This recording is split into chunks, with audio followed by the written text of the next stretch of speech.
భారత చైతన్య యువజన పార్టీ ఆధ్వర్యంలో ఈరోజు నిర్వహిస్తున్న బీసీ సింహగర్జన కార్యక్రమానికి ముఖ్య అతిథులుగా విచ్చేసిన పెద్దలు బీసీల ఆరాధ్య దైవమైనటువంటి బీపీ మండల్ గారి మనమలు, బీసీల యొక్క హక్కుల కోసం, రిజర్వేషన్ల కోసం నిరంతరం పోరాటం చేస్తున్న Delhi university professor Shri BP Mandal గారికి తన రచనల ద్వారా, సినిమాల ద్వారా బహుజనుల్లో చైతన్యం తీసుకొని వచ్చి బహుజనులకు మంచి చేసే దిశగా అనేక పోరాటాలు చేస్తున్న డైరెక్టర్ ఎన్ శంకర్ గారికి, అదేవిధంగా భారత చైతన్య యువజన పార్టీ నాయకులకు, కార్యకర్తలకు, అభిమానులకు, ఈ కార్యక్రమానికి అతిథులుగా విచ్చేసిన ఎంతోమంది బీసీ పెద్దలకు, బహుజన నాయకులకు, మరీ ముఖ్యంగా బీసీ సింహగర్జన పిలుపునకు స్పందించి రాయలసీమ రోషంతో, పల్నాడు పౌరుషంతో, కోస్తా కసితో, ఉత్తరాంధ్ర ఉప్పెనల పోరాటాల పురిటిగడ్డ తెలంగాణ నుండి ఉప్పెనలా ఎగసిపడుతూ ఇక్కడికి విచ్చేసిన నా అన్నదమ్ములకు, అక్క చెల్లెలకు, నా బీసీ కుటుంబ సభ్యులకు ప్రతి ఒక్కరికి పేరు పేరున హృదయపూర్వకంగా నమస్కారాలు తెలియజేస్తున్నాను.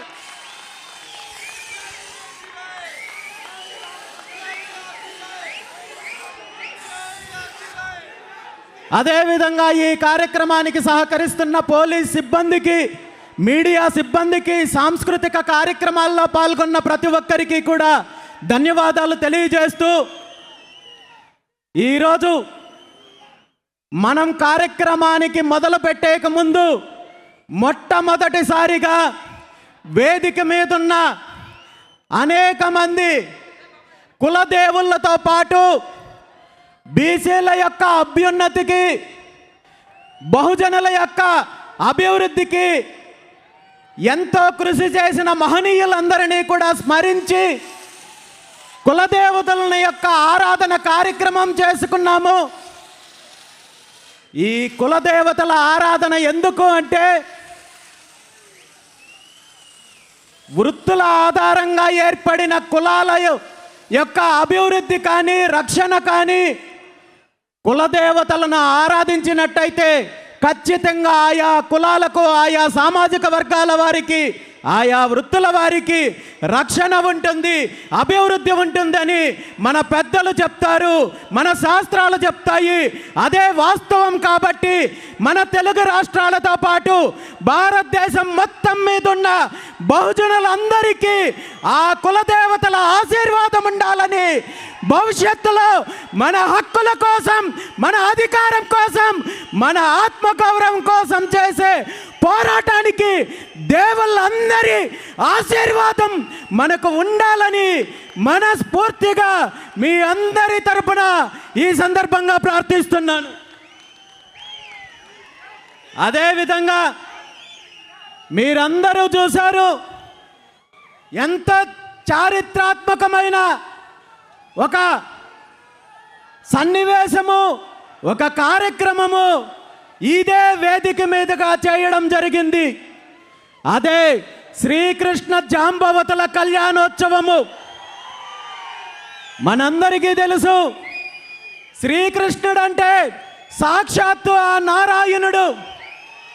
భవిష్యత్తు తరాలకు, భవిష్యత్తు యుగాలకు భగవద్గీతను అందించిన దేవదేవుడు మాత్రమే కాదు, ఆనాటి దోపర యుగంలోనే భవిష్యత్తులో కులాల మధ్య చిచ్చులు రేపడతారు, కుట్రలు పన్నుతారు, కుతంత్రాలు పన్నే స్వార్థపరులు కలియుగంలో రాజకీయాల రూపంలో, రాజకీయ నాయకుల రూపంలో వస్తారని తెలిసి ఆనాడే శ్రీకృష్ణుడు మొట్టమొదటిసారిగా కులాంతర వివాహాలకు నాంది పలికి ఒక సామాజిక చైతన్యానికి పిలుపునిచ్చారనే విషయాన్ని మనందరికీ తెలియజేయాలనే ఉద్దేశంతో ఈరోజు ఈ వేదిక సాక్షిగా శ్రీకృష్ణ జాంబవతుల కళ్యాణోత్సవము నిర్వహించామనే విషయాన్ని ఈ సందర్భంగా తెలియజేస్తూ ఆ స్వామి అమ్మవార్ల ఆశీస్సులు అందరికీ ఉండాలి. ఈ రాష్ట్రానికి, తెలుగు రాష్ట్రాలకు, దేశానికి మంచి జరగాలి. మన సమాజంలో ఉన్న కుట్రలను ఛేదించి భవిష్యత్తులో అందరూ కూడా ఒక అభివృద్ధి దిశగా వెళ్ళాలని చెప్పి ఈ సందర్భంగా స్వామి అమ్మవారులను ప్రార్థించడంతో పాటు మీ అందరి సమక్షంలో ఈరోజు నేను ఒక్క మాట ఇస్తున్నాను. మనకు ఎన్నో దేవాలయాలు ఉన్నాయి, ఎంతో దేవతామూర్తులు ఉన్నారు, కానీ ఎక్కడ శ్రీకృష్ణ జాంబవతుల యొక్క దేవాలయం మన ప్రాంతంలో లేదు. కాబట్టి 2 తెలుగు రాష్ట్రాల ప్రజలందరికీ అందుబాటులో ఉండే ప్రాంతంలో ఆ స్వామివారి అనుగ్రహంతో శ్రీకృష్ణ జాంబవతుల దేవాలయాన్ని నిర్మించి సామాజిక చైతన్యానికి మరో అడుగు ముందుకు వేసే దిశగా ప్రయత్నం చేస్తాను, అది సాధిస్తానని చెప్పి ఈ సందర్భంగా మీ అందరికీ తెలియజేస్తూ, దాంతోపాటు ఈరోజు మీ అందరికీ తెలుసు బీసీ సింహగర్జన. చాలామంది నన్ను అడిగారు, బీసీ సింహగర్జన అనే పేరు ఎందుకు పెట్టారు? ఇది బీసీ గర్జనో లేదా బహుజన గర్జనో లేదా మరో గర్జన అని పెట్టచ్చు కదా, సింహగర్జన అనే పేరెందుకు పెట్టారని చెప్పి చాలామంది పెద్దలు నన్ను అడిగారు. దీనికి ఖచ్చితంగా కారణం ఉంది.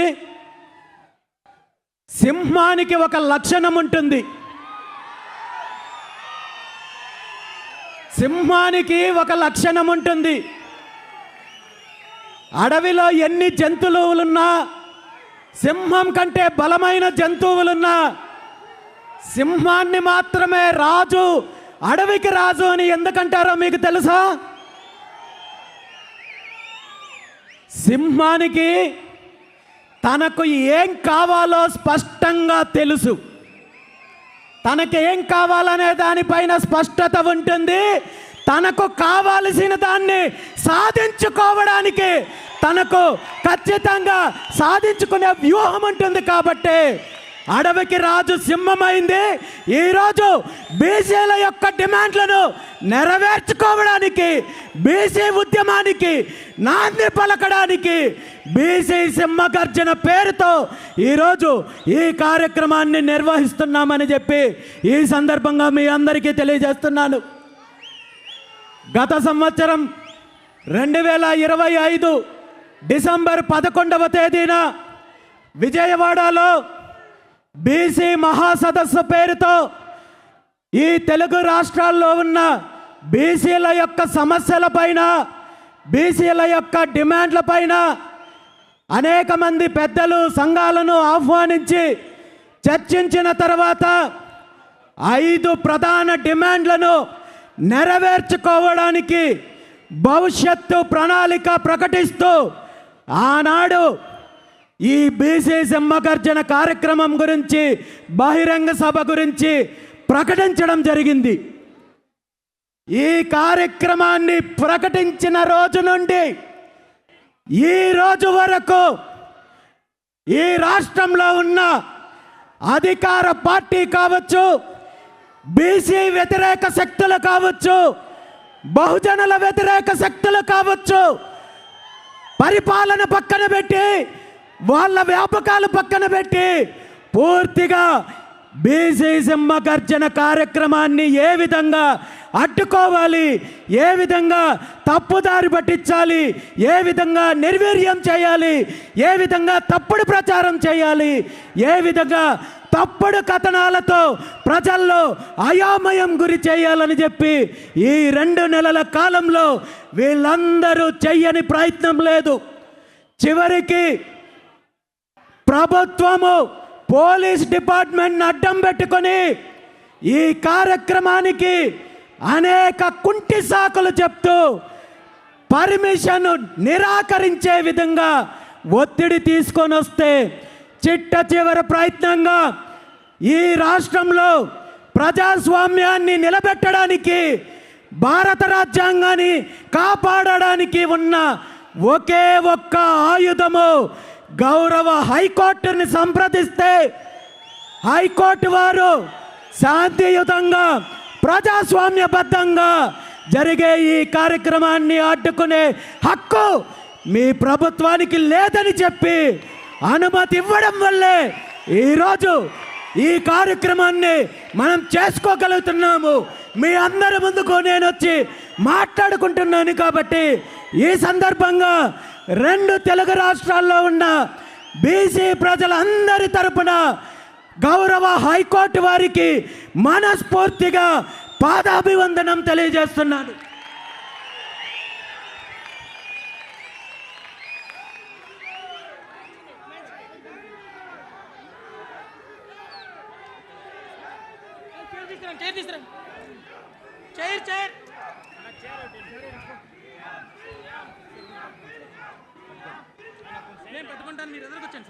మీ అందరి సమక్షంలో గౌరవ హైకోర్టు ఇచ్చిన ఈ అవకాశం కృతజ్ఞతగా పూలమాల సమర్పించే కార్యక్రమాన్ని కూడా చేస్తున్నానని చెప్పి తెలియజేస్తున్నాను.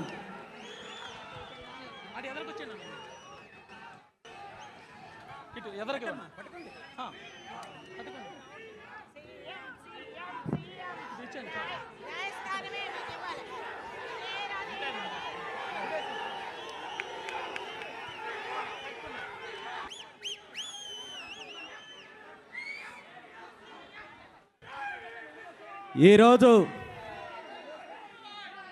మనం అసలు ఈ బీసీ సింహగర్జన కార్యక్రమాన్ని ఎందుకు నిర్వహిస్తున్నాం? ఈ కార్యక్రమము నా వ్యక్తిగతమైన అజెండా కాదు, కేవలం పార్టీకి సంబంధించిన అజెండా కాదు, రాజకీయ అజెండా అంతకన్నా కాదు. దశాబ్దాల కాలం నుండి మన సమాజంలో 155% పైగా ఉన్న బీసీల యొక్క హక్కులను, డిమాండ్లను సాధించడం కోసము, మన ఆత్మగౌరవం కోసము, మన అధికారం కోసము చేసే ఉద్యమానికి నాంది పలుకుతూ ఈరోజు బీసీ సింహగర్జన కార్యక్రమాన్ని నిర్వహిస్తున్నాం. పెద్దలు మహనీయులు గురజాడ అప్పారావు గారు ఒక మాట అన్నారు, దేశమంటే మట్టి కాదోయ్, దేశమంటే మనసులోయ్ అని అన్నారు ఆనాడు. కానీ ఈరోజు నిజంగా మన తెలుగు రాష్ట్రాల్లో అధిక జనాభా ఉన్న సామాజిక వర్గాలకు కానీ, అదేవిధంగా సమాజంలో అందరికీ సరైన న్యాయం జరుగుతోందా?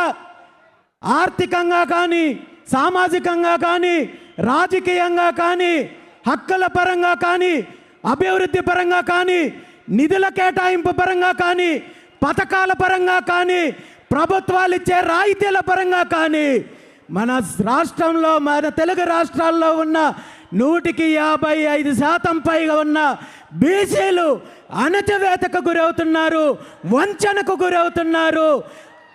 ప్రతి పార్టీ, ప్రతి ప్రభుత్వము, ప్రతి నాయకుడు తను ప్రతిపక్షంలో ఉన్నప్పుడు బీసీలు మాకు వెన్నెముక, బీసీలు మా పార్టీకి వెన్నెముక, బీసీలను మేము ఉద్ధరిస్తాము, బీసీలకు పథకాలు ఇస్తాము, బీసీలను అభివృద్ధి చేస్తామంటూ కల్లిబొల్లి మాటలు చెప్పి అధికారంలోకి వచ్చిన తర్వాత బీసీలను పూర్తిగా అనగదొక్కే కార్యక్రమం చేస్తున్నారు.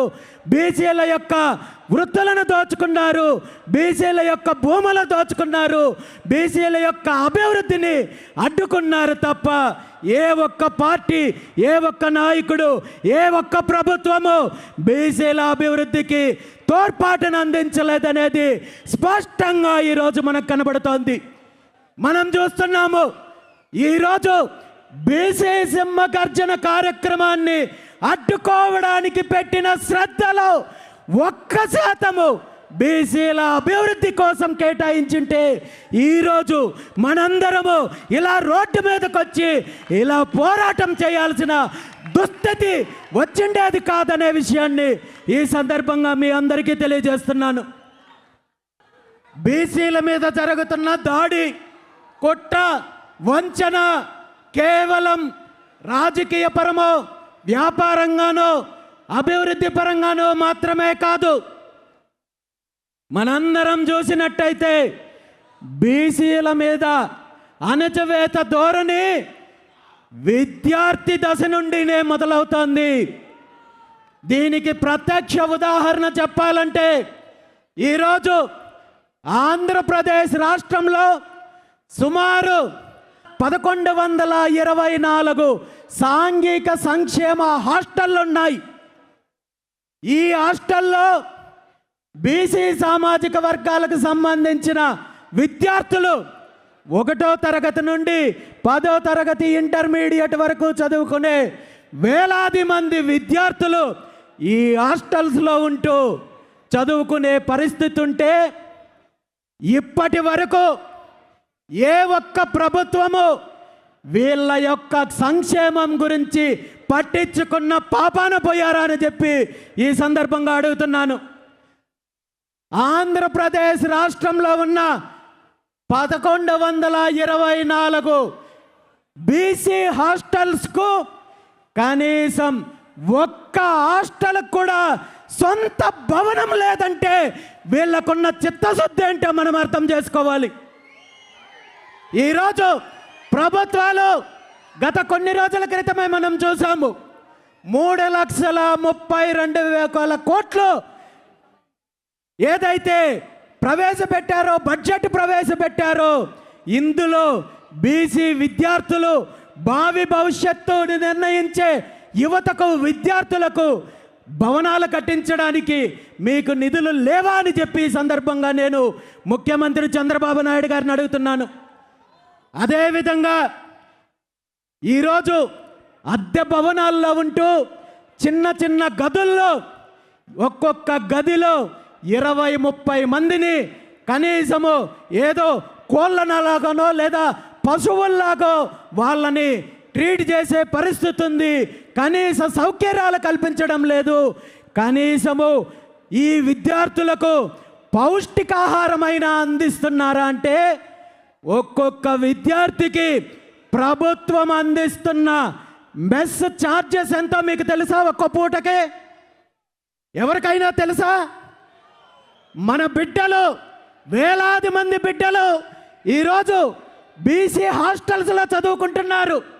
వాళ్ళకు ప్రభుత్వము ఉచిత వసతి, ఆహార సౌకర్యం అందిస్తున్నారంటూ ప్రగల్భాలు పలికే ఈ ప్రభుత్వాలు, ఈ నాయకులు మన బిడ్డలకు అందించే ఆహారం విలువెంతో మీకు తెలుసా? ఒక్కో పూటకి కేవలం 13 రూపాయలు మాత్రమే అందిస్తున్నారు. 13 రూపాయలతో ఒక్క పూట భోజనం ఎక్కడైనా దొరుకుతుందా? ఈ 13 రూపాయల భోజనంలో కూడా కాంట్రాక్టర్ కమిషను, అధికారుల కమిషను, నాయకుల కమిషను ఇవన్నీ పోగా మన విద్యార్థులకు ఎంత మోతాదులో ఆహారాన్ని అందిస్తున్నారో, వాళ్ళకు పౌష్టికాహారం అందుతుందో, అలాంటి ఆహారం తీసుకొని వాళ్ళ ఎదుగుదల ఎలా ఉంటుంది, వాళ్ళ మేధాశక్తి ఏ విధంగా ఎదుగుతుందో మనందరం కూడా గుర్తించాలి. ఈరోజు ముఖ్యమంత్రి చంద్రబాబు నాయుడు గారిని, విద్యాశాఖ మంత్రి నారా లోకేష్ నాయుడు గారిని ఒక్కటే అడుగుతున్నాను. మీ అందరి సమక్షంలో ఈ రాష్ట్రంలో ఉన్న బీసీలందరి తరపున ఒక్కటే అడుగుతున్నారు. మీకు కూడా ఒక అబ్బాయి ఉన్నాడు, ఒక కొడుకున్నాడు, చంద్రబాబు నాయుడు గారి మనమడున్నాడు. మీ మనమన్నే ఈ రాష్ట్రంలో ఉన్న 1124 హాస్టల్స్లో ఎక్కడైనా సరే ఒక్క హాస్టల్లో చేర్పించి వారం రోజులు, కేవలం వారం రోజులు మీ మనమన్ని ఈ హాస్టల్లో పెడితే వారం రోజుల తర్వాత మీ మనమడు మీ దగ్గరకు వచ్చి తాతయ్య ఈ హాస్టల్లో వసతి సదుపాయం చాలా అద్భుతంగా ఉంది, ఆహారం చాలా అద్భుతంగా ఉంది అని మీకు చెప్పినట్టయితే దీనిపైన మీరు ఎటువంటి చర్యలు తీసుకోవద్దు, మీకు సన్మానం చేస్తాము అని ఈ సందర్భంగా తెలియజేస్తూ, అలా కాదు అంటే ఇప్పటికైనా కళ్ళు తెరిచి ఏ వేల మంది విద్యార్థులు భవిష్యత్తును నిర్ణయించే సాంఘిక సంక్షేమ హాస్టళ్లను వెంటనే సొంత భవనాలు నిర్మించాలి, వీళ్ళ మెస్ ఛార్జెస్ వీళ్ళ సౌకర్యాలను వెంటనే సమీక్షించి పరిస్థితులను మెరుగుపరచాలని చెప్పి ఈ సందర్భంగా ముఖ్యమంత్రి చంద్రబాబు నాయుడు గారికి, విద్యాశాఖ మంత్రి నారా లోకేష్ గారికి డిమాండ్ చేస్తున్నాను. అమ్మా నారా బ్రాహ్మణి గారు, మీరు నన్ను క్షమించాలి. నేను ఈ మాట ఎందుకన్నానంటే మీ బిడ్డను కష్టపెట్టాలో లేదా మీ బిడ్డని బాధ పెట్టాలో అని కాదు. వేలాది మంది మా బిడ్డల యొక్క కష్టము మీకు తెలియాలనే నేను చెప్తున్నాను తప్ప మీ బిడ్డను బాధ పెట్టాలని కాదు. ఇప్పటికైనా ముఖ్యమంత్రి గారు కళ్ళు తెరవాలని చెప్పి ఈ సందర్భంగా తెలియజేస్తున్నాను. పాఠశాల విద్య పూర్తి అయితే ఈ రాష్ట్రంలో విద్యా వ్యవస్థ ఎలా ఉందో మనకు తెలుసు. ఈరోజు బీసీ బిడ్డలు కార్పొరేట్ కాలేజీల్లో, కార్పొరేట్ సంస్థల్లో చదువుకునే పరిస్థితి లేనప్పుడు ప్రభుత్వ పాఠశాలల్లో, చిన్న చిన్న ప్రైవేటు కళాశాలల్లో, ప్రభుత్వ కళాశాలల్లో ఇంటర్మీడియట్, డిగ్రీ లాంటి కోర్సులు చేయడానికి జాయిన్ అవుతుంటే ఇక్కడ విద్యా ప్రమాణాలు సరిగా లేకపోవడము ఒక ఎత్తు అయితే, విద్యార్థులకు కావలసిన సౌకర్యాలు లేకపోవడం మరో ఎత్తు అయితే, అంతకంటే ప్రమాదకరమైన విషయం ఏమంటే ఈరోజు మన భావితరాల భవిష్యత్తు, దేశానికి వెన్నెముక యువత అని చెప్పుకునే మనము, మన యువత ఒక ప్రమాదకరమైన స్టేజ్కి వెళ్తున్నారు, ఒక విషపు వలయంలో చిక్కుకుంటున్నారు. అదే మారక ద్రవ్యాలు, డ్రగ్స్ ప్రపంచం ఈరోజు రాష్ట్రంలో ఎలా ఉంది అంటే, ఒకప్పుడు కేవలము సిటీలకు పబ్బులకు పరిమితమైన డ్రగ్స్, గంజాయి, మారక ద్రవ్యాలు ఈరోజు ఆంధ్రప్రదేశ్ రాష్ట్రంలో విచ్చలవిడిగా చాక్లెట్లు, బిస్కెట్లు అమ్మినట్టు ప్రతి ప్రాంతంలోనూ అమ్ముతున్నారు. ప్రతి ప్రాంతంలోనూ గంజాయి లభిస్తోంది, డ్రగ్స్ లభిస్తోంది. వీటి వల్ల ముఖ్యంగా నష్టపోతున్నది వీటి యొక్క విషపు కోరల్లో చిక్కుకొని ఆరోగ్యాన్ని, జీవితాన్ని, భవిష్యత్తుని నాశనం చేసుకుంటున్నది మన బహుజన బిడ్డలనే విషయాన్ని ఈ సందర్భంగా తెలియజేస్తున్నాను. అధికారంలో ఉన్న వాళ్ళు వీళ్ళ బిడ్డలను ఇలాంటి పరిస్థితులు ఉన్నాయి కాబట్టి విదేశాల్లో చదివించుకుంటున్నారు, పక్క రాష్ట్రాలకు తీసుకెళ్ళి చదువుకుంటున్నారు. కానీ మనం మాత్రము మన బిడ్డలను అవకాశం ఉన్నంత వరకు స్థానికంగా చదివించాలి, చిన్న చిన్న కాలేజీల్లో చదివించుకోవాలని ఆర్థిక స్తోమత లేక, కుటుంబ పరిస్థితులు బాగలేక లక్షలాది మంది విద్యార్థులు ఈరోజు చిన్న చిన్న కాలేజీల్లో చదువుకుంటుంటే, ఈ కాలేజీల్లో, హాస్టల్స్లో, స్కూల్స్లో గంజాయి, మత్తు పదార్థాలు యథేచ్ఛగా ఈరోజు దేశంలో ఎక్కడా లేని విధంగా ఆంధ్రప్రదేశ్లో ఈ విష సంస్కృతి ఉంది అనేది స్పష్టంగా ఈరోజు ప్రభుత్వానికి తెలుసు, అధికారులకు తెలుసు. అయినప్పటికీ కూడా వీళ్ళ స్వార్థ రాజకీయాల కోసం, వీళ్ళు ఒక కుట్ర పన్ని, వీళ్ళ అవినీతి కోసం, వీళ్ళ యొక్క దోపిడీ కోసం, ధనార్జన కోసం మన పిల్లల భవిష్యత్తుని, వీళ్ళ ఆరోగ్యాన్ని పణంగా పెడుతున్నారనే విషయాన్ని ఈరోజు రాష్ట్రంలో ఉన్న విద్యార్థులందరికీ తెలియజేస్తున్నాను. ముఖ్యంగా విద్యార్థుల యొక్క తల్లిదండ్రులకు ఈ సందర్భంగా నేను ఒక్కటే విన్నవించుకుంటున్నాను. మీరు ఉద్యోగాల్లో ఉండొచ్చు, వ్యాపారాల్లో ఉండొచ్చు, కానీ మీ పిల్లల యొక్క పరిస్థితిని ఒక్కసారి గమనించండి అని చెప్పి ఈ సందర్భంగా రాష్ట్రంలో ఉన్న విద్యార్థుల యొక్క తల్లిదండ్రులందరినీ కోరుకుంటున్నాను. ఎందుకంటే ఈరోజు మారక ద్రవ్యాలు, డ్రగ్స్, అదేవిధంగా గంజాయి, మత్తుకి బానిసలయ్యి పూర్తిగా ఆరోగ్యాన్ని చెడగొట్టుకుంటున్నారు. నిజంగా మీ పిల్లలు గంజాయి తీసుకున్నారో లేదో, డ్రగ్స్ తీసుకున్నారో లేదో, దాని స్మెల్ కానీ మరొక్కటి కానీ లేకుండా ఈరోజు వీళ్ళు అలాంటి పదార్థాలను నేరుగా నికోటిన్ లాంటి పదార్థాలు ఊపిరితిత్తులకు వెళ్ళే విధంగా అలాంటి మత్తు పదార్థాలను అందిస్తున్నారు.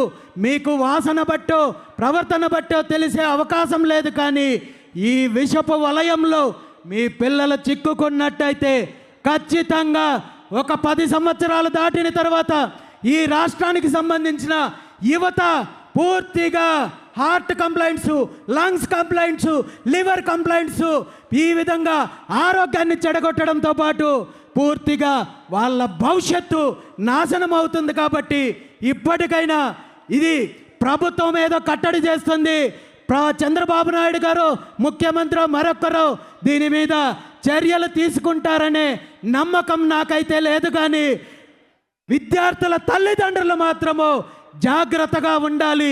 మీ పిల్లల యొక్క ఆరోగ్యాన్ని కాపాడుకోవాలి, వారి భవిష్యత్తుని కాపాడుకోవాలని చెప్పి ఈ సందర్భంగా తల్లిదండ్రులకు తెలియజేస్తూ, మరీ ముఖ్యంగా మాతృమూర్తులకు ఒక్క విషయం తెలియజేస్తున్నాను. మామూలుగా పిల్లలంటే కేవలము ఆడబిడ్డల సంరక్షణ, వాళ్ళ రక్షణ మీదున్న శ్రద్ధ మగ పిల్లలపైన పెట్టాల్సిన పని లేదు అనే ఆలోచన ఉంటుంది. ఈ ఆలోచన కరెక్ట్ కాదు. ఆడబిడ్డలకి ఎంత ప్రమాదం ఉందో మగ బిడ్డల యొక్క భవిష్యత్తుకి, వారి ఆరోగ్యానికి అంతకంటే ఎక్కువ ప్రమాదం ఉంది. కాబట్టి మాతృమూర్తులు మీ కొడుకులు ఏం చేస్తున్నారు, ఎక్కడ తిరుగుతున్నారు అనే విషయాన్ని గమనించాలి. ఈ వీళ్లకు మీరు మాట్లాడండి, మీరు ధైర్యాన్ని నింపండి, మీరు నిజాయితీగా పెంచండి. అదేవిధంగా ప్రతి తల్లి కూడా ఒక జిదియాబాగా, ప్రతి బిడ్డని ఒక ఛత్రపతి శివాజీలాగా ఒక వీరుడిగా తయారు చేయండి తప్ప ఈ డ్రగ్స్ బానిసానికో లేదా ఇలాంటి విషపు ప్రపంచంలో మీ పిల్లలు ఉన్నట్టయితే బయటకు తీసుకొచ్చే ప్రయత్నం చేయండి. ఇందులో కూడా మన బహుజన బిడ్డలే ఎక్కువ ఉన్నారనే విషయాన్ని మనం గుర్తించాలి, జాగ్రత్త పడాల్సిన అవసరం ఉంది.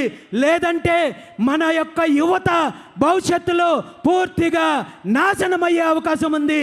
అదే వీళ్ళు కోరుకుంటున్నారు. ఎందుకంటే మన పిల్లలు చదువుకొని చైతన్యం వచ్చి రేపు సమాజంలో జరిగే అన్యాయం పైన, వీళ్ళ దోపిడీ పైన ఎదురు తిరిగితే వీళ్ళ అరాచకానికి, వీళ్ళ దోపిడీకి అంతం వచ్చే రోజు వస్తుంది. కాబట్టి ఈరోజు ఈ డ్రగ్స్ వ్యాపారం ద్వారా, మారక ద్రవ్యాల ద్వారా మన యువతని చెడగొట్టే ప్రయత్నం చేస్తున్నారు. కాబట్టి దీని మీద ప్రతి ఒక్కరూ కూడా అలర్ట్గా ఉండాలని చెప్పి తెలియజేస్తూ, ఈ సందర్భంగా ముఖ్యమంత్రి చంద్రబాబు నాయుడు గారిని ఒక్కటే డిమాండ్ చేస్తున్నాను. నిజంగా మీకు చిత్తశుద్ధి ఉంటే, మీకు యువతను ఈ మత్తు నుండి, ఈ మారక ద్రవ్యాల నుండి కాపాడాలనే ఆలోచన 1% ఉన్నా ఇప్పటికైనా దీని మీద ప్రత్యేక ఎంక్వైరీ వేయండి. రాష్ట్రంలో జరుగుతున్న డ్రగ్స్ వ్యాపారాన్ని అరికట్టండి. లేదంటే మీ రాజకీయ లబ్ధి కోసమో, మీ వ్యాపారాల కోసమో, మీ అవినీతి కోసమో డ్రగ్స్ వ్యాపారాన్ని కొనసాగించినట్టయితే నేను క్షమించిన, బీసీ సమాజం క్షమించిన, ఈ రాష్ట్రం క్షమించిన భగవంతుడు నిన్ను, నీ కుటుంబాన్ని క్షమించడనే విషయాన్ని ఈ సందర్భంగా ముఖ్యమంత్రి చంద్రబాబు నాయుడు గారిని డిమాండ్ చేస్తున్నాను. విద్యార్థి దశలో ఇన్ని అడ్డంకులుంటే, ఇన్ని కుట్రలుంటే, ఇన్ని పోరాటాలు, ఇన్ని కుట్రలు జరుగుతుంటే, మరి చదువు పూర్తయిన తర్వాత, విద్యాభ్యాసం పూర్తయిన తర్వాత బీసీలకు, బహుజనులకు వచ్చే అవకాశాలు ఎలా ఉన్నాయంటే, ఈరోజు ప్రభుత్వం పరంగా మనం చూస్తున్నాము. ప్రభుత్వ ఉద్యోగాలు ఎలా ఉన్నాయో మనం చూస్తున్నాము. ప్రభుత్వ ఉద్యోగాలు ఒకప్పుడు కొంతవరకు పారదర్శకంగా ఉన్నప్పటికీ ఈరోజు జరిగే ప్రభుత్వ నియామకాల్లో ఎక్కడ పారదర్శకత లేదు. వీళ్లకు కావాల్సిన వాళ్ళకి పైకి ఒక ప్రక్రియ చూపించి లోపల పూర్తిగా ఉద్యోగాలను అమ్ముకునే పరిస్థితి ఉంది తప్ప ఈ రాష్ట్రంలో చిత్తశుద్ధి, నిజాయితీ ఏ మాత్రమో ఉద్యోగ నియామకాల్లో ఏ ప్రభుత్వానికి లేదనేది మనందరికీ తెలుసు. మరి ప్రైవేటు పరంగా వెళ్ళాలంటే ప్రైవేటు సంస్థల్లో, ప్రైవేటు పరిశ్రమల్లో, ప్రైవేటు కంపెనీల్లో ఉద్యోగాలు కావాలంటే మరి రాష్ట్రంలో ప్రైవేటు సంబంధించిన సంస్థల్లో బీసీల వాటా ఎంత అనేది మనం తెలుసుకోవాలి. దళితుల వాటా ఎంత మనం తెలుసుకోవాలి. కనీసం ఈ రాష్ట్రంలో ప్రైవేట్ కంపెనీల్లో కావచ్చు, పరిశ్రమల్లో కావచ్చు 20% కూడా బీసీల వాటా లేదు. కాబట్టే బీసీలకు, బీసీ యువతకు, బహుజనుల యువతకు ఈరోజు ప్రైవేట్ కంపెనీల్లో ఉద్యోగాలు ఇచ్చే పరిస్థితి లేదు అనేది స్పష్టంగా ఈ సందర్భంగా తెలియజేస్తున్నాను. ఎందుకంటే మీకందరికీ ఒక చిన్న ఉదాహరణ చెప్తాను. తిరుపతి ప్రాంతంలో ఒక అమరరాజా అనే ఒక ఫ్యాక్టరీ ఉంటుంది, బ్యాటరీలు తయారు చేసే ఫ్యాక్టరీ. ఈ ఫ్యాక్టరీలో వేలాది మంది ఉద్యోగులు, కార్మికులు పనిచేస్తున్నారు.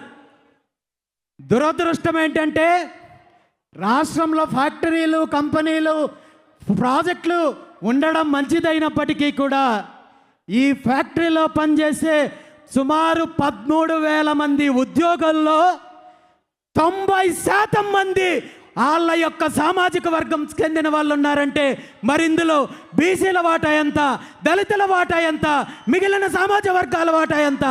ఇది కేవలం ఒక్క పరిశ్రమ, ఒక కంపెనీ, ఒక ఫ్యాక్టరీ కాదు. రాష్ట్రంలో ఉన్న అన్ని పరిశ్రమల్లో కూడా ఈ 2 పార్టీలు వారికి చెందిన వారి కుటుంబానికి సంబంధించి ఏవైతే కోటరీ వ్యవస్థ ఉందో వాళ్ళని నియమించుకుంటున్నారు, వాళ్ళకు ఉద్యోగాలు ఇస్తున్నారు తప్ప మన బీసీ బిడ్డలు, దళిత బిడ్డలు చిన్న చిన్న ఉద్యోగాలు కావాలంటే పక్క రాష్ట్రాలకు పోవాల్సి వస్తుంది, పక్క దేశాలకు పోవాల్సి వస్తుంది. రాయలసీమ ప్రాంతంలో తీసుకుంటే సగం పైగా యువత బెంగళూరుకి వెళ్తున్నారు, చెన్నైకి వెళ్తున్నారు, కువైట్కి వెళ్తున్నారు.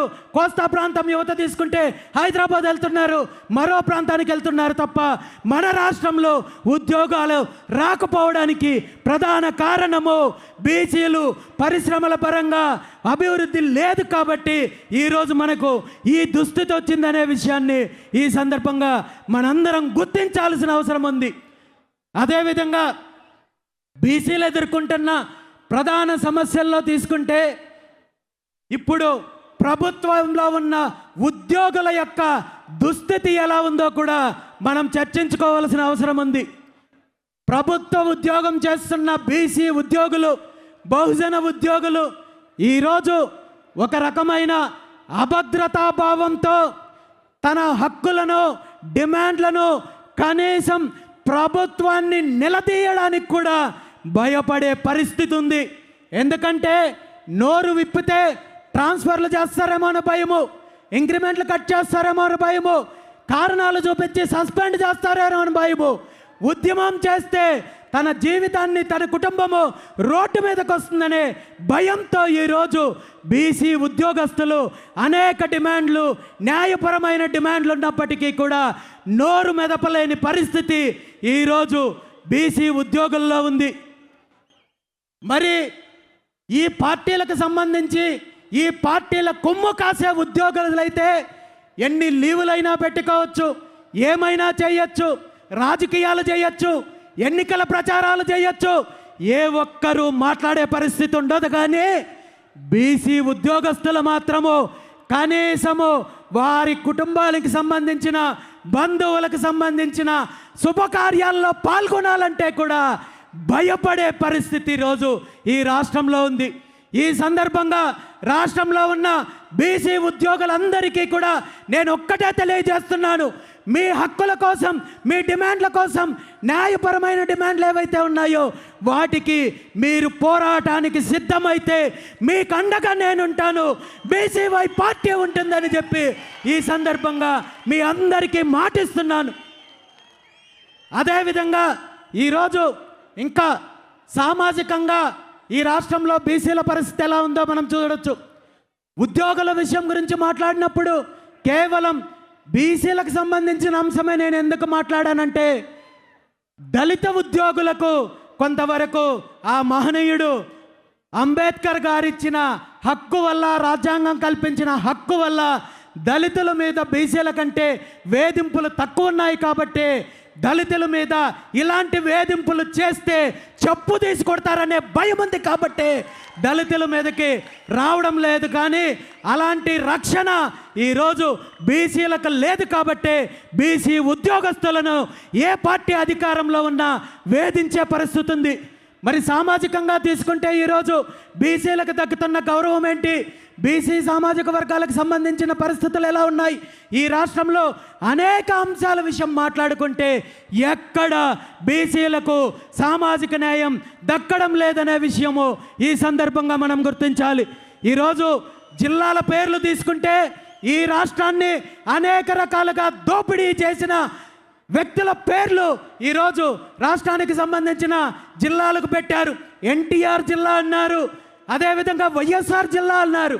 కానీ ఎవరైతే స్వతంత్రం కోసం పోరాటం చేసిన బీసీ నాయకులు రాష్ట్రాన్ని, ఉమ్మడి రాష్ట్రాన్ని అన్ని రకాలుగా అభివృద్ధి చెందాలి, బహుజనుల హక్కులు కావాలని పోరాటం చేసిన ఏ ఒక్క నాయకుడి పేరైనా ఈరోజు రాష్ట్రానికి సంబంధించిన జిల్లాలకు పేర్లు పెట్టారా అని చెప్పి ఈ సందర్భంగా ఈ పార్టీలను, ప్రభుత్వాన్ని అడుగుతున్నాను. కేవలం జిల్లాలకు సంబంధించిన అంశమే కాదు, మిగిలిన అన్ని అంశాల్లో సామాజిక న్యాయం బీసీలకు జరగడం లేదనే విషయాన్ని ఈ సందర్భంగా మనందరం కూడా గుర్తించాల్సిన అవసరం ఉంది. మరి అన్నింటికంటే ముఖ్యంగా రాజకీయ అంశం. ఉమ్మడి ఆంధ్రప్రదేశ్ రాష్ట్రం ఉన్నప్పటి నుండి రాష్ట్రం విడిపోయిన తర్వాత తెలంగాణ కావచ్చు, ఆంధ్రప్రదేశ్ రాష్ట్రంలో కావచ్చు, బీసీలంటే కేవలం వీళ్ళు ఓట్లు వేయడానికి పనికొచ్చే యంత్రాలు, తప్పుడు హామీలు ఇస్తే వాటిని నమ్మి మమ్మల్ని మోసం చేయడానికి పనికొచ్చే ఒక యంత్రాలు తప్ప మరొకటి కాదు అని 79 సంవత్సరాల స్వతంత్ర భారతదేశంలో మనము అనేక పార్టీలను, నాయకులను, ప్రభుత్వాలను చూసాం. ఈరోజు ప్రతిపక్షంలో ఉన్నప్పుడు బీసీల గురించి ఒక రకంగా మాట్లాడతారు, అధికారంలోకి వచ్చిన తర్వాత మరో రకంగా మాట్లాడతారు. అది పదవుల విషయంలో కావచ్చు, నిధుల విషయంలో కావచ్చు, అధికారం ఇచ్చే విషయంలో కావచ్చు, ఏ పార్టీ అయినా బీసీలకు మేము పదవులు ఇస్తున్నామని చెప్పి ఉత్సవ విగ్రహాల్లాగా నిలబెట్టి ఎటువంటి అధికారము, ఎటువంటి నిధులు లేకుండా వంచే ప్రయత్నం చేస్తున్నారు తప్ప మరొకటి కాదు అనే విషయాన్ని మనందరం కూడా గుర్తించాల్సిన అవసరం ఉంది. ఈరోజు ఆంధ్రప్రదేశ్ రాష్ట్రానికి సంబంధించి శాసనసభ్యుల విషయం ఒక్కటి మనం తీసుకుంటే ఆంధ్రప్రదేశ్ రాష్ట్ర శాసనసభలో 175 మంది అభ్యర్థులు ఉన్నారు, 175 మంది ఎమ్మెల్యేలు ఉన్నారు, 175 మంది సభ్యుల్లో ఈ రాష్ట్రంలో 55% పైగా ఉన్న బీసీలకు సంబంధించి ఎంతమంది ఎమ్మెల్యేలు ఉన్నారో మీ అందరికీ తెలుసా? 175 మంది శాసనసభ్యుల్లో బీసీలకు సంబంధించి కేవలం 34 మంది మాత్రమే ఉన్నారనే విషయాన్ని ఈ సందర్భంగా మనం తెలుసుకోవాలి. ఈరోజు ఎస్సీ సామాజిక వర్గం నుండి 29 మంది ఉన్నారు, ఎస్టీ సామాజిక వర్గం నుండి 7 మంది ఉన్నారు. అంటే ఆనాడు బాబాసాహెబ్ అంబేద్కర్ గారు రిజర్వేషన్ల హక్కు కల్పించారు కాబట్టి దళితులకు ఈరోజు రాష్ట్రంలో 20% ఉన్న దళితులకు 36 మంది సభ్యులు ఉండే అవకాశం వచ్చింది. కానీ ఆ హక్కు, ఆ రిజర్వేషను 55% ఉన్న బీసీలకు లేదు కాబట్టి కేవలం 34 మందికి మాత్రమే పరిమితమయ్యాం. ఈరోజు కేవలము ఇది శాసనసభకే పరిమితం అవ్వలేదు, కింద స్థాయి కార్పొరేషన్ దగ్గర నుండి, సర్పంచ్ దగ్గర నుండి, ఎంపీటీసీ, జడ్పీటీసీ ప్రతి స్థాయిలో కూడా బీసీలకు రాజకీయంగా అన్యాయం జరుగుతోంది. వీళ్ళిచ్చే పదవులు కూడా కేవలము ఉత్సవ విగ్రహాలు లాంటి పదవులే ఉంటాయి తప్ప వీళ్ళకి అధికారం లేదు. ఎవరైనా బీసీ నాయకుడు అభివృద్ధి చెందుతున్నాడంటే వాళ్ళ మీద ఆరోపణలు చేయడానికి, వాళ్ళ మీద నిందలు వేయడానికి, ప్రభుత్వాలు పార్టీలతో పాటు వీళ్ళ వంతన పాడే పత్రికలు, బీసీ ద్రోహు యొక్క పత్రికలు ఈ రాష్ట్రంలో చాలా ఉన్నాయనే విషయాన్ని మనం గుర్తించాలి. ఈరోజు మనం చిన్న ఉదాహరణలు తీసుకుంటే, గత కొన్ని రోజుల క్రితము ఒక బీసీ నాయకుడు గౌతు లచ్చన్న గారికి సంబంధించిన స్వతంత్ర సమరయోధులు గౌతు లచ్చన్న గారికి సంబంధించిన కార్యక్రమంలో ఒక బీసీ సామాజిక వర్గానికి చెందిన మంత్రి పాల్గొన్నారని, అదే కార్యక్రమంలో మరో పార్టీకి చెందిన నాయకుడు పాల్గొన్నారని చెప్పి ఆ మంత్రి గురించి ఒక పత్రిక, ఈనాడు అనే పత్రిక రాస్తూ ఇంకిత జ్ఞానం లేకుండా ఈరోజు మరో పార్టీకి సంబంధించిన నాయకుడితో కలిసి కార్యక్రమంలో పాల్గొన్నారని చెప్పి ఈనాడు అనే ఒక పత్రిక రాస్తుంది. అదేవిధంగా తిరుమల తిరుపతి దేవస్థానంలో 3 సార్లు సభ్యుడిగా, టీటీడీ పాలక మండలి సభ్యుడిగా చేసిన ఒక బీసీ సామాజిక వర్గానికి చెందిన నాయకుడు అక్కడ ఒక గెస్ట్ హౌస్ నిర్మించి స్వామివారికి సేవ చేయాలనుకుంటే అతని మీద ఆంధ్రజ్యోతి అనే ఒక తోక పత్రిక తప్పుడు కథనాలు రాసి ఆ నిర్ణయాన్ని వెనక్కి తీసుకునే విధంగా దుష్ప్రచారం చేస్తుంది.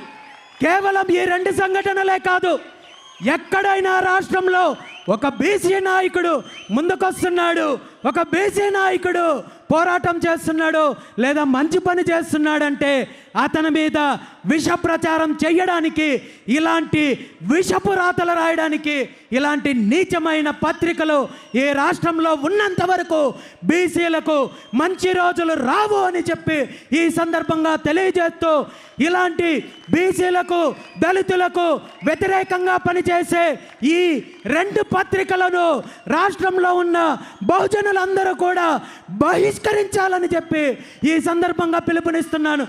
ఎందుకంటే ఈ దోపిడీ పార్టీలకు, ఈ కుటుంబ పార్టీలకు మద్దతు ఇచ్చే ఇలాంటి విషపు పత్రికలు ఉన్నంత వరకు మన డిమాండ్లు, మన యొక్క చైతన్యము ముందుకు వెళ్ళలేం. కాబట్టి ఈ 2 పత్రికలను, ఈ 2 సంస్థలను నిషేధించాలి, బహిష్కరించాలని చెప్పి ఈ సందర్భంగా బీసీ సమాజానికి పిలుపునిస్తున్నాను. బీసీ ఉద్యమానికి మద్దతు ఇచ్చే వార్తాపత్రికలు, మీడియా సంస్థలు అనేక రకాలుగా ఉన్నాయి. కేవలము మేం చెప్పిందే వేదము, మేం రాసిందే వేదం అని చెప్పే పరిస్థితి ఈరోజు లేదు. సోషల్ మీడియా ఉంది, అనేక టీవీలు ఉన్నాయి, అనేక వార్తాపత్రికలు ఉన్నాయి. వీళ్ళందరి ద్వారా బీసీల యొక్క న్యాయమైన డిమాండ్లకు వీళ్ళ మద్దతుతో మనం ముందుకెళ్ళినట్టయితే ఖచ్చితంగా భవిష్యత్తులో అధికారం మనకు వస్తుంది అనే విషయాన్ని ఈ సందర్భంగా తెలియజేస్తున్నాను. మరీ ముఖ్యంగా ఈ 2 పార్టీల్లో ఉన్న బీసీ నాయకులు కూడా ఒక్కసారి ఆలోచించాలని చెప్పి ఈ సందర్భంగా నేను కోరుకుంటున్నారు.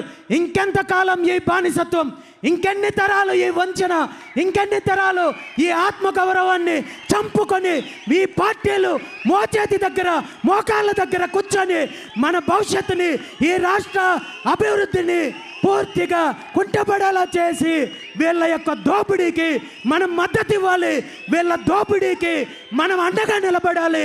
ఇప్పటికైనా మనం మారాల్సిన అవసరము, చారిత్రాత్మకమైన అవసరం ఉంది. మీరందరూ కూడా ఆలోచించాలని చెప్పి ఈ సందర్భంగా ఈ దోపిడీ పార్టీల్లో ఉంటున్న బీసీ నాయకులను కోరుకుంటున్నాను. నాకు తెలుసు ఈ పార్టీల్లో ఉన్న ఏ ఒక్క నాయకుడికి స్వతంత్రం లేదు, అధికారం లేదు. కేవలం పేర్లు పెట్టుకోవడానికి మాత్రమే ఈరోజు పదవులు ఇస్తున్నారు తప్ప మీ పరిస్థితి ఎలా ఉందో నాకు తెలుసు. కాబట్టే ఈరోజు మీ అందరికీ పిలుపునిస్తున్నాను. మీరు ఆలోచించి ఒక్క అడుగు ముందుకు వేయండి. ఈ దోపిడీ పార్టీలను బంగాళాఖాతంలో కలిపేయడానికి నేను సిద్ధంగా ఉన్నానని చెప్పి ఈ సందర్భంగా తెలియజేస్తున్నాను. మీ పెద్దరికానికి, మీ గౌరవానికి ఏమాత్రం ఆటంకం లేకుండా మీ స్థాయిని పెంచే విధంగా నేను మీ అందరి ముందుంటాను. నాలో ఏవైనా, నా నిర్ణయాల్లో ఏవైనా లోటుపాట్లుంటే, తప్పులుంటే మీరు దీన్ని గుర్తించినట్టయితే సరిదిద్దుకోవడానికి నేను సిద్ధంగా ఉన్నాను.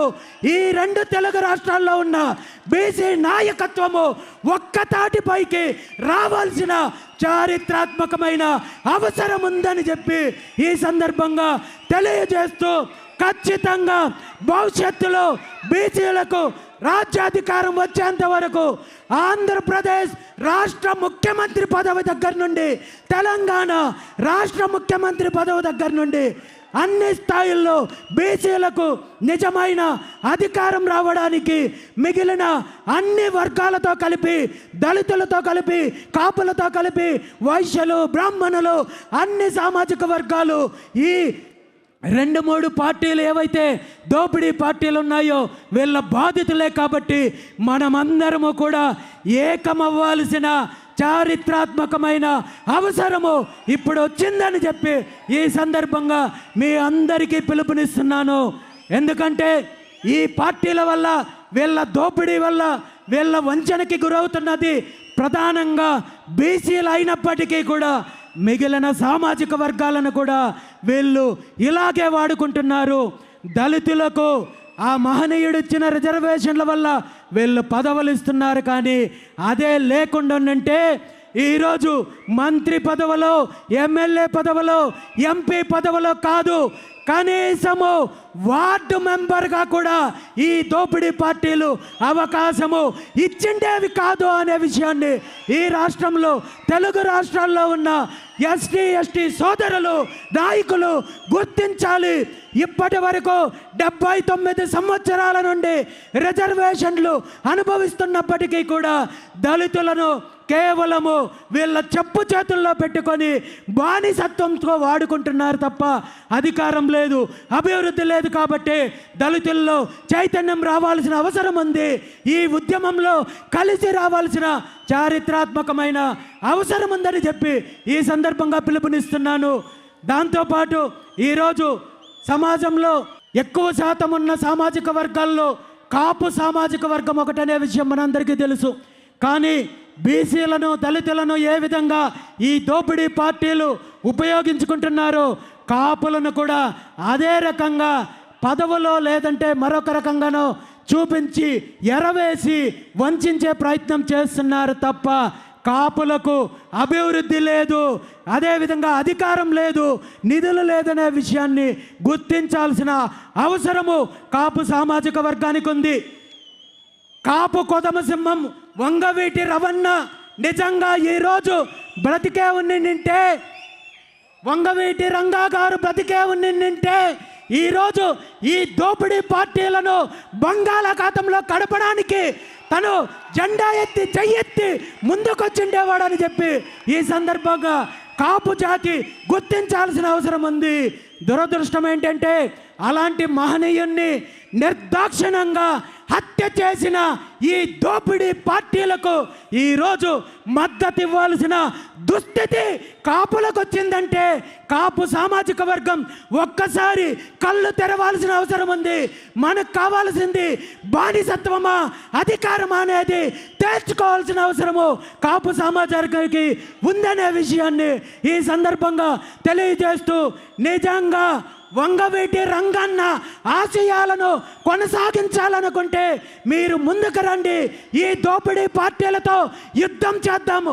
వీళ్ళ యొక్క దోపిడీని, వీళ్ళ అరాచకాన్ని తరిమి కొడదాము. దానికి కలిసి పని చేయడానికి నేను సిద్ధంగా ఉన్నాను. మీరు సిద్ధమైతే ముందుకు రండి. నేను ముందుండి ఈ ఉద్యమాన్ని నడిపిస్తానని చెప్పి ఈ సందర్భంగా తెలియజేస్తున్నాను. ఉమ్మడి ఆంధ్రప్రదేశ్ రాష్ట్రం ఏర్పడడానికి ప్రధాన కారణమైన పొట్టి శ్రీరాములు గారి సామాజిక వర్గం, వైశ్య సామాజిక వర్గం ఈరోజు రాజకీయంగా ఏ స్థితిలో ఉంది? ఉత్తర భారతదేశంలో రాజకీయాలను శాసిస్తున్న బ్రాహ్మణ సామాజిక వర్గం ఈ రాష్ట్రంలో రాజకీయంగా, ఆర్థికంగా ఏ పరిస్థితి ఉంది? ప్రతి ఒక్క సామాజిక వర్గము ఆలోచించాల్సిన అవసరము వచ్చింది. ఖచ్చితంగా ఈ దోపిడీ పార్టీల యొక్క పరిపాలన, అరాచకము భవిష్యత్తులో కొనసాగితే ఈ రాష్ట్రంలో మనకు మిగిలేది చిల్లి గవ్వ కూడా ఉండదు, బిచ్చమెత్తుకునే పరిస్థితి కూడా ఉండదు. మన భూములు అమ్ముతున్నారు, మన భూములు దోపిడీ చేస్తున్నారు, వనరులు దోపిడీ చేస్తున్నారు, ఇసుక దోపిడీ చేస్తున్నారు, శాండ్ దోపిడీ చేస్తున్నారు, అదేవిధంగా మైన్స్ దోపిడీ చేస్తున్నారు, మినరల్స్ దోపిడీ చేస్తున్నారు. పూర్తిగా రాష్ట్రాన్ని దోచేసి మన పిల్లలకు భవిష్యత్తు తరాలకి వీళ్ళు చిప్పని అందించడానికి సిద్ధంగా ఉన్నారు, కుట్ర పన్నారు. కాబట్టి ఈరోజు ఈ రాష్ట్రంలో ఉన్న అన్ని సామాజిక వర్గాలు ఆలోచించి ముందడుగు వేయాల్సిన అవసరం ఉంది. 2 తెలుగు రాష్ట్రాల్లో రాజకీయ మార్పు రావాల్సిన అవసరం ఉంది. బహుజనులకు ఒక పక్క మన డిమాండ్లు, మన హక్కుల కోసం పోరాటం చేస్తూనే మరోపక్క అధికారం దిశగా అడుగులు ముందుకు వేయాల్సిన అవసరం ఉంది. దానికి నాయకత్వం వహించడానికి బీసీవై పార్టీ సిద్ధంగా ఉంది.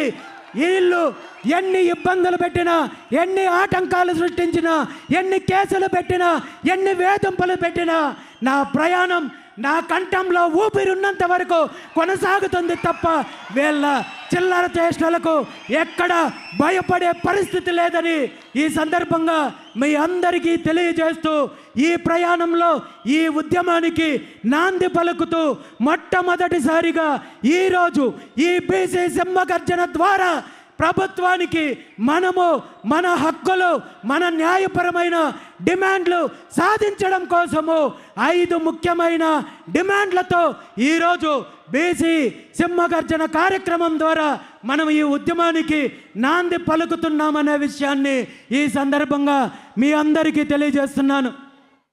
మీ అందరికీ తెలుసు, బీసీ సింహగర్జన యొక్క ఎజెండా 5 ప్రధాన డిమాండ్లు అనే విషయం మీకు తెలుసు.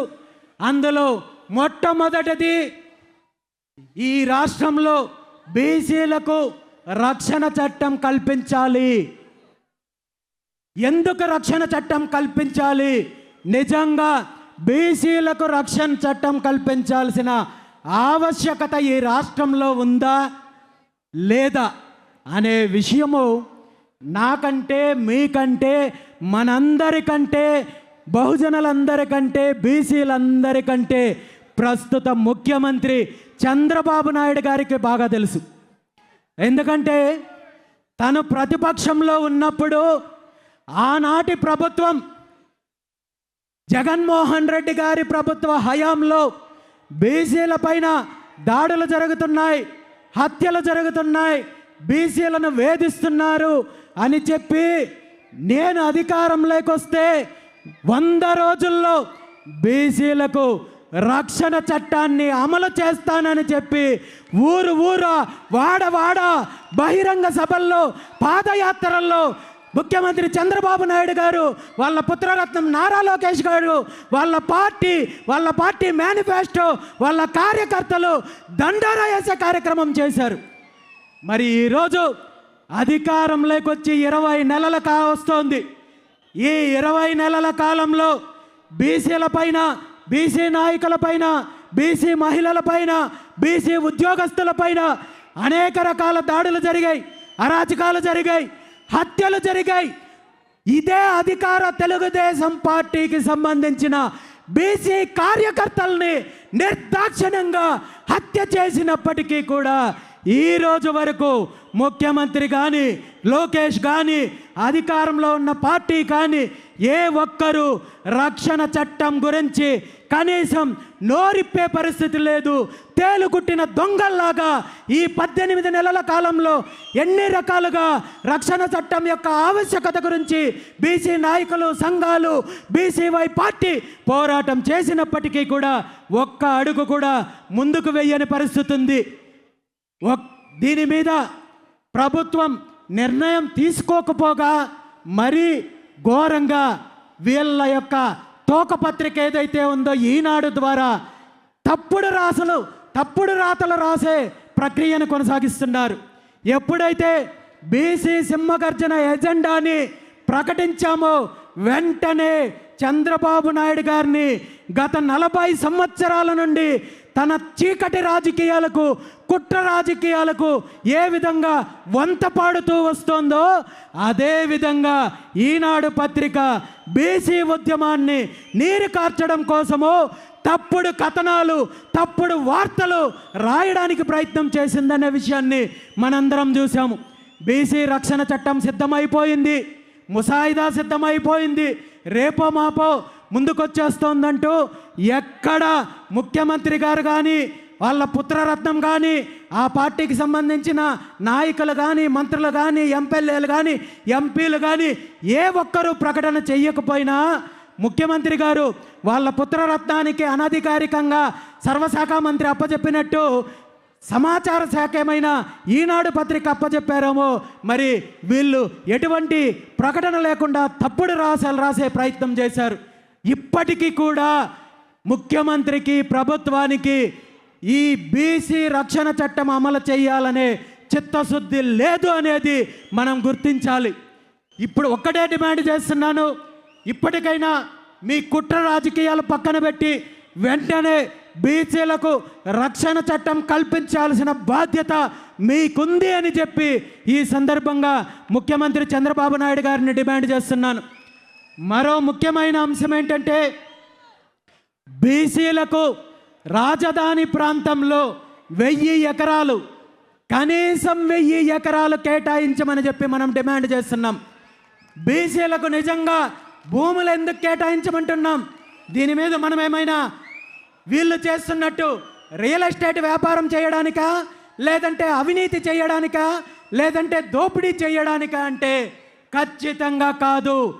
బీసీలకు భవిష్యత్తు అవసరాల కోసం భవిష్యత్తులో బీసీ భవనాలు, బీసీలకు సంబంధించిన విద్యా సంస్థలు నిర్మించడానికో పరిశ్రమలు స్థాపించడానికో మీరు చెప్పుకునే అభివృద్ధిలో ఈ రాష్ట్రంలో ఉన్న 55% పైగా ఉన్న బీసీల యొక్క వాటా మేము ఈరోజు అడుగుతున్నాము. ఇది మీరు పెట్టే భిక్ష కాదు, బీసీల యొక్క హక్కు అని చెప్పి ఈ సందర్భంగా నేను తెలియజేస్తున్నాను. ఎందుకంటే ఉమ్మడి ఆంధ్రప్రదేశ్ రాష్ట్రం ఏర్పడినప్పుడు హైదరాబాదు ప్రాంతంలో వేలాది ఎకరాలు అభివృద్ధి పేరు చెప్పి, ఫిలిం సిటీల పేర్లు చెప్పి, ఇన్ఫ్రాస్ట్రక్చర్ పేరు చెప్పి, రియల్ ఎస్టేట్ పేరు చెప్పి, హోటల్స్ పేరు చెప్పి వీళ్లకు, వీళ్ళ సామాజిక వర్గాలకి, వీళ్ళ బినామీలకు, వీళ్ళ చెంచాలకు 1000 ఎకరాలు అప్పనంగా కట్టబెట్టే ప్రయత్నం జరిగింది. తెలుగుదేశం పార్టీ ప్రభుత్వం కానీ, అప్పుడు అధికారంలో ఉన్న కాంగ్రెస్ పార్టీ ప్రభుత్వం కానీ ఈ 1000 ఎకరాల భూపందారంలో ఉమ్మడి ఆంధ్రప్రదేశ్కి సంబంధించి హైదరాబాదులో బీసీల వాటా ఏమైనా ఉంది అంటే భూతద్దం వేసి వెతికిన ఈరోజు బీసీలకు సంబంధించి 1 సెంటు కేటాయింపు జరగలేదు. బీసీలకు సంబంధించిన ఎలాంటి కార్యక్రమం చేయాలన్నా ఈరోజు హైదరాబాదులో ప్రైవేటు హోటల్స్లోనో మరో ప్రాంతంలోనో మరొకరు దయతలిస్తేనో అక్కడ నిర్వహించుకోవాల్సిన దుస్థితి ఉంది. కాబట్టి అలాంటి దుస్థితి ఈరోజు ఆంధ్రప్రదేశ్ రాష్ట్ర రాజధానిలో మనకు రాకూడదు, మన పిల్లలకు రాకూడదు. అదే పరిస్థితి కొనసాగితే ఆంధ్రప్రదేశ్ రాష్ట్ర రాజధానిలోకి మనం వెళ్ళాలంటే టోల్ ఛార్జెస్ పే చేసి, టోల్ గేట్ ఫీజు కట్టి మనము లోపలికి వెళ్ళే దుస్థితి వస్తుంది. కాబట్టి మనం మేల్కోవాల్సిన అవసరం ఉంది, మన వాటా తేల్చుకోవాల్సిన అవసరం ఉంది. ఖచ్చితంగా ముఖ్యమంత్రి చంద్రబాబు నాయుడు గారికి డిమాండ్ చేస్తున్నాను, ఈ అంశం పైన మీరు నిర్ణయం తీసుకోవాలి. బీసీలకు మీరు ఇప్పటి వరకు సేకరించిన 33,000 ఎకరాలు రెండో విడతలో సేకరిస్తున్నానంటున్నారు, మూడో విడత అంటున్నారు. సుమారు 75 నుండి 80,000 ఎకరాలు సేకరించేది మీ కుటుంబం కోసమో, మీ బినామీల కోసమో, మీ అవినీతి కోసమో మరొకటో కాదు. ఈ రాష్ట్ర ప్రజలకు సంబంధించింది. రాజధాని అంటే మీకో మీ సామాజిక వర్గానికో సంబంధించిన అంశం కాదు అనే విషయాన్ని ముఖ్యమంత్రి చంద్రబాబు నాయుడు గారు గుర్తించాలి. బీసీల యొక్క వాటా తేల్చాలి, బీసీలకు 1000 ఎకరాలు కనీసం కేటాయింపు చేయాలి అని చెప్పి సందర్భంగా డిమాండ్ చేస్తున్నాను. ఈరోజు మిగిలిన సామాజిక వర్గాలందరినీ కూడా కోరుకుంటున్నాను, మీరందరూ కూడా ముందుకు రండి. కాపుల ముందుకు రండి, దళితుల ముందుకు రండి, మిగిలిన సామాజిక వర్గాలకు ముందుకు రండి. మీ యొక్క వాటా ఏంటో రాజధాని ప్రాంతంలో తేల్చుకోండి.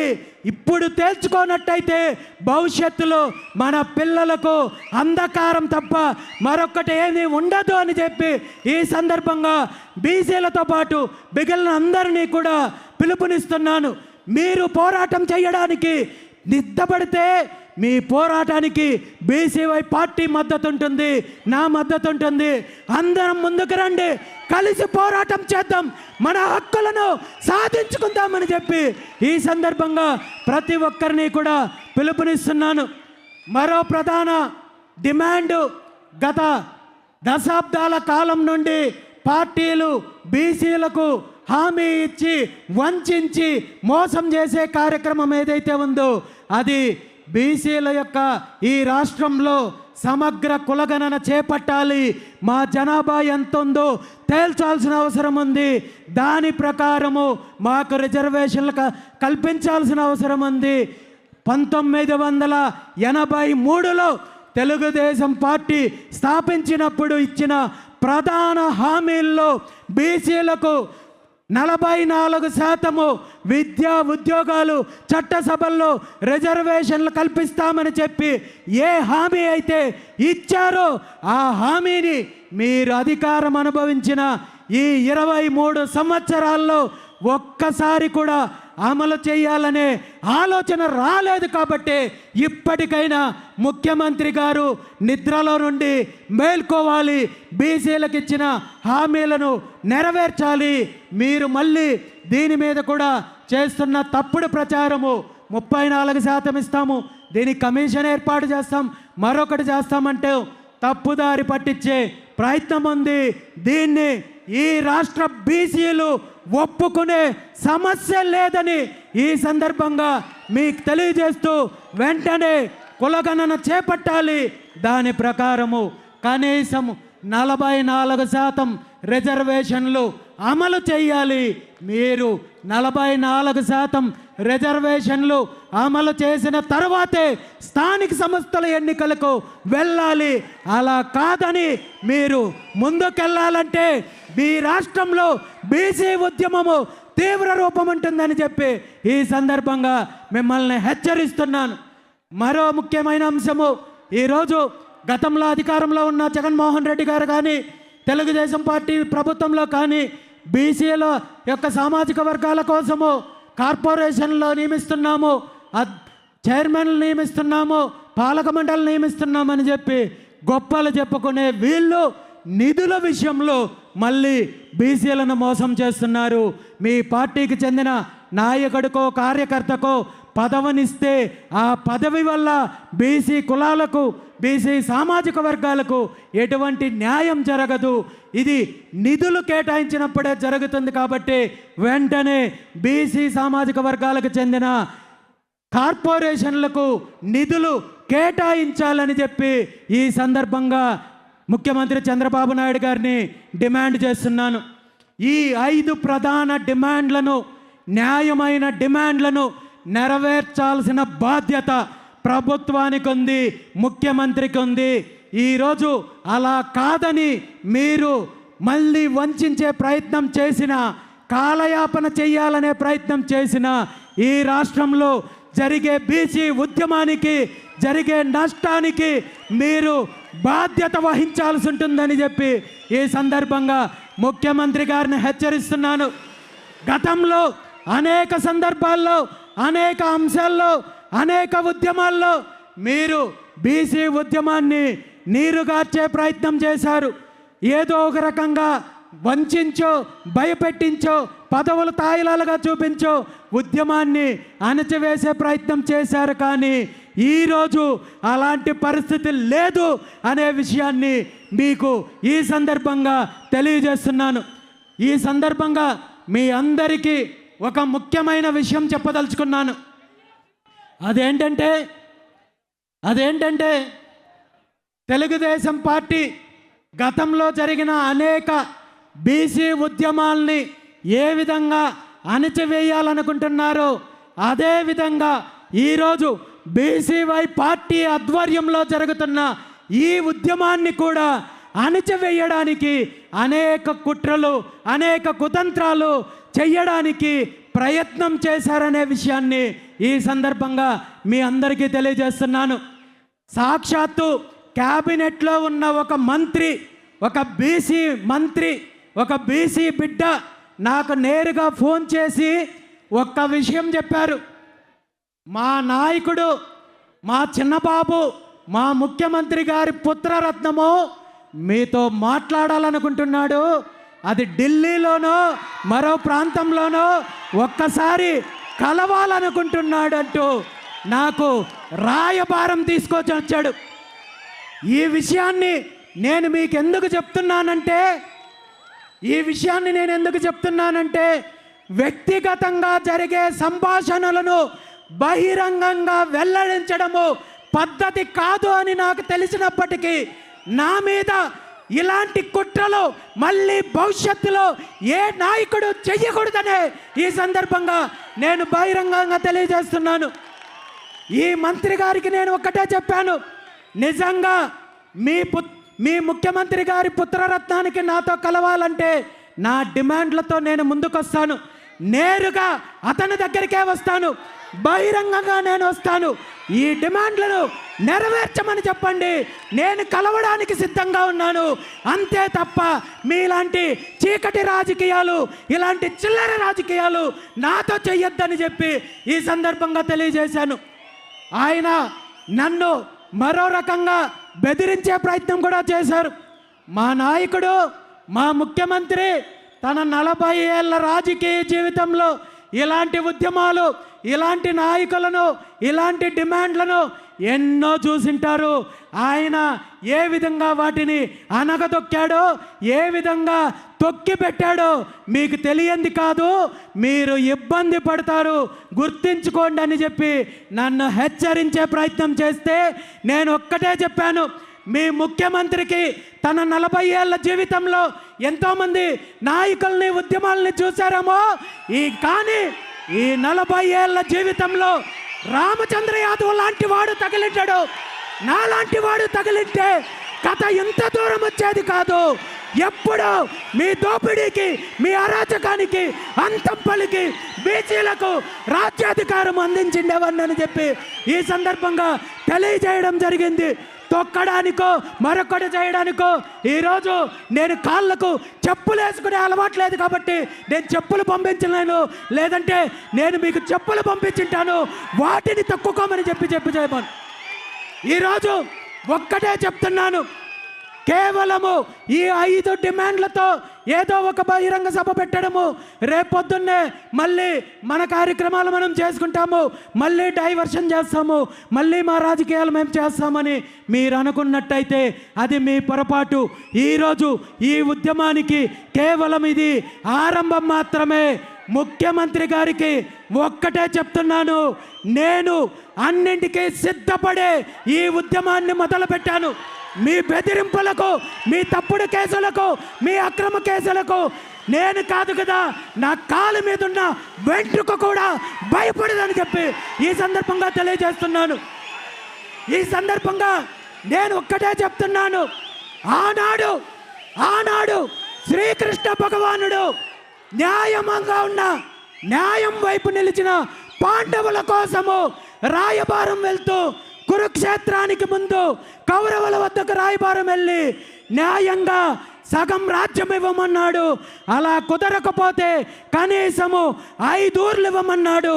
ఆ 5 ఊర్లు ఇవ్వలేదు కాబట్టి కురుక్షేత్రం జరిగింది, రాక్షస సంహారం జరిగింది.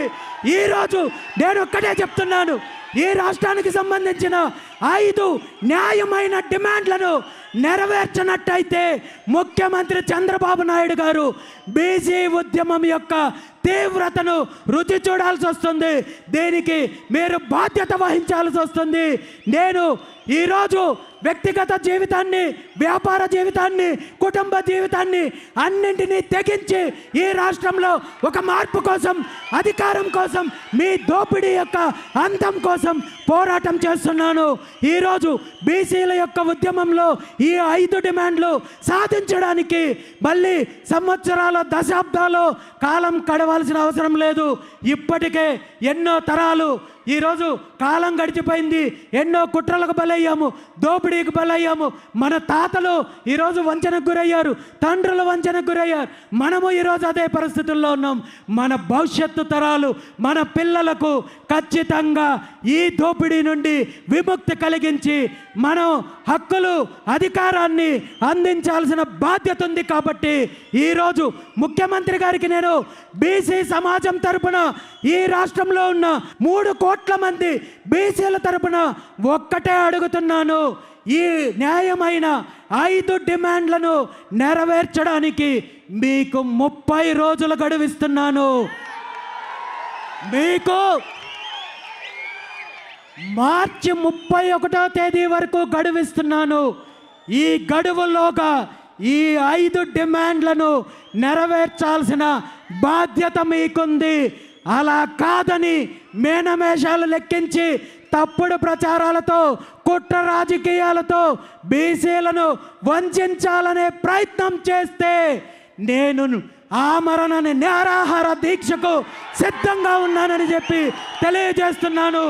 దానికి ముహూర్తం కూడా ఇప్పుడే ఇక్కడే చెప్తున్నాను. బాబాసాహెబ్ అంబేద్కర్ గారు సాక్షిగా ఈరోజు మీ అందరి ముందు తెలియజేస్తున్నాను. మహాత్మా జ్యోతిరావు పూలే గారి జయంతి ఏప్రిల్ 11వ తేదీన విజయవాడ నడిబొడ్డులో రాజధాని ప్రాంతంలో ఆమరణ నిరాహార దీక్షకు నేను సిద్ధంగా ఉన్నానని చెప్పి ఈ సందర్భంగా తెలియజేస్తూ, ఈరోజు బీసీల యొక్క న్యాయమైన డిమాండ్లను నెరవేరుస్తారా లేదా బీసీ ఉద్యమానికి మీరు ముందుకొస్తారో తేల్చుకోవాల్సింది ముఖ్యమంత్రి చంద్రబాబు నాయుడు గారని ఈ సందర్భంగా తెలియజేస్తూ, ఇప్పటికైనా మీ కుట్ర రాజకీయాలని పక్కన పెట్టి ఈ 5 డిమాండ్ల విషయంలో స్పష్టంగా ముందుకు రావాలని చెప్పి ముఖ్యమంత్రి గారిని డిమాండ్ చేస్తూ, భవిష్యత్తులో ఈ రాష్ట్రంలో ఉన్న అన్ని సామాజిక వర్గాలను కలుపుకుంటూ ఏకం చేసి ఐక్యత తీసుకొని వచ్చి మన ఆత్మగౌరవం కోసం, అధికారం కోసం బీసీవై పార్టీ ఎలాంటి పోరాటానికైనా సిద్ధంగా ఉందని చెప్పి ఈ సందర్భంగా తెలియజేస్తూ, ఈరోజు జరుగుతున్న కార్యక్రమానికి సహకరించిన ప్రతి ఒక్కరికి, ప్రత్యక్షంగా పరోక్షంగా సహకరించిన ప్రతి ఒక్కరికి ధన్యవాదాలు తెలియజేస్తూ, ఈ కార్యక్రమం కోసము అహర్నిశలు కష్టపడిన బీసీవై కుటుంబ సభ్యులు, బీసీ నాయకులు, బీసీ వాదానికి మద్దతు ఇచ్చే ప్రతి ఒక్కరికి కూడా ధన్యవాదాలు తెలియజేస్తూ, ఇది అంతం కాదు, ఆరంభం మాత్రమే. ఈ రాష్ట్రంలో మరో చరిత్ర రాయడానికి, మన యుగం ఆరంభం కావడానికి, మన శకం మొదలవ్వడానికి ఇది ఆరంభం అనే విషయాన్ని ఈ సందర్భంగా తెలియజేస్తూ, మీ అందరికీ కూడా మరొక్కసారి ధన్యవాదాలు తెలియజేస్తూ, జై హింద్, జై బీసీ, జై బీసీవై.